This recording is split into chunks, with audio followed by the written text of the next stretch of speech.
My dad was in the business, so I would go down to his office and I would see these interesting books, and I just read a lot. I probably took every book in the Omaha Public Library, and every book they had on investing or the stock market, basically. I was very interested in the New York Stock Exchange. I thought maybe I'd want to become a specialist when I grew up, and maybe I still will.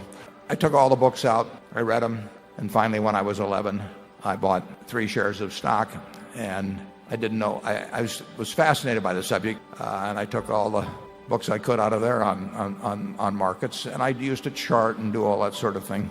And then finally I read Graham's book when I was at the University of Nebraska, The Intelligent Investor, when I was 19, and that just changed my whole framework. But the advice I would give is to read everything in sight and to start very young. It's a huge advantage in almost any field to start young. And if that's where your interest lies, and you start young and you read a lot, you're going to do well. It requires qualities of temperament way more than it requires qualities of intellect. Most people go through life using up a very, very small part of their potential. And so anything you do that invests in yourself, that's the best investment you can possibly make. And then I would follow my passion. I mean, whatever turns you on. I was lucky. I found something early that turned me on. But you don't want to take a job just for the money.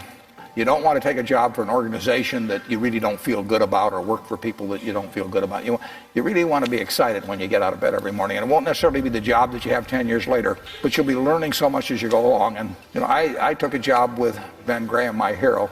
I never asked the salary, and I found at the end of the month when I got my first paycheck what I was earning, because I just knew it was the right thing to be doing. So I would follow your passion. If you get to be 65 or 70 and later, and the people that you want to have love you actually do love you, you're a success. I've never seen anybody that reaches that age. I mean, I'm not talking about somebody that's extreme poverty or pain or something, but I've never seen anybody that, if they have a lot of people that love them, that is other than happy. And I've seen some very, very wealthy people that they give testimonial dinners to and name schools after and everything. Nobody loves them.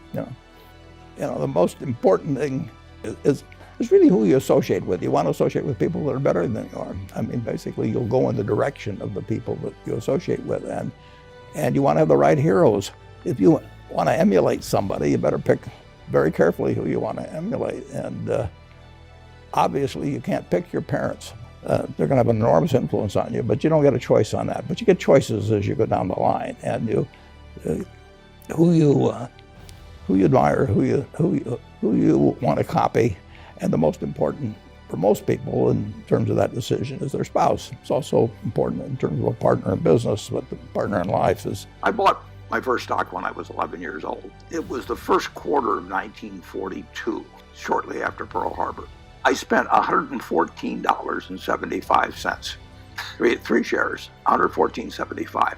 If I put that $114 into the S&P 500 at that time and reinvested the dividends, think of a figure as to what it would be worth today. The answer is about $400,000. So if I, as a little kid, had taken that $114 I'd saved on shoveling snow or whatever I'd done, $400,000 today, one person's lifetime. That's America. I mean, that isn't me.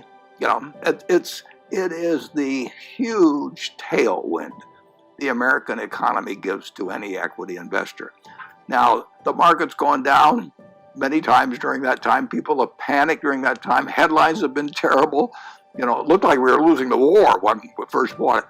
But America is a powerful economic machine.